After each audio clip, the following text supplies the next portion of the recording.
அமைதியா இருங்க, உட்கார்ந்துட்டு பேசணும். நீங்க மாண்புமிகு பேரவைத் தலைவர்களே, நான் அவையுடைய கவனத்திற்கு கொண்டு வருவது, இதையெல்லாம் முன்கூட்டியே நடவடிக்கை மேற்கொண்டிருந்தால் இவ்வளவு பிரச்சனை வந்திருக்காது, மக்களும் போராடி இருக்க மாட்டாங்க.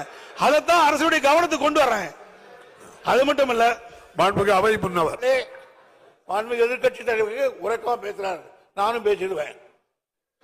ஏற்கனவே இந்த திட்டத்தை எல்லாம் நாங்கள் முயற்சி எடுத்து மத்திய சர்க்காருக்கு தெரிவித்து அவர்கள் ஆன காரணத்தால் தான் இந்த தீர்மானத்தை கொண்டு வந்திருக்கிறோம்.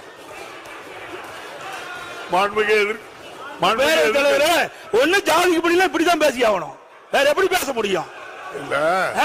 என்ன பேச முடியும்? உங்களுக்கு சரக்கு இருந்தால பேச முடியும். நீங்க முதலமைச்சர் ஒன்றுக்கும் வார்த்தை எல்லாம் பயன்படுத்தாண்டா. அது நீங்க இப்படி பேசுற என்ன அர்த்தம்? நீங்க சரியான முறையில் ஊழல் என்ன சட்டமன்றம் தானே, ஒரு மூத்த உறுப்பினர் மற்றவருக்கு வழிகாட்டியா இருக்கணும். அதை விட்டுட்டு ஊனா என்ன, இதுக்கெல்லாம் பயப்பட மாட்டாங்க. மக்களுடைய பிரச்சனை உயிரை கொடுத்தாலும் காப்பாற்றுவாங்க. நீங்களும் அதே வார்த்தை என்ன எங்கிட்ட நடக்காது. நீங்க மாண்புமிகு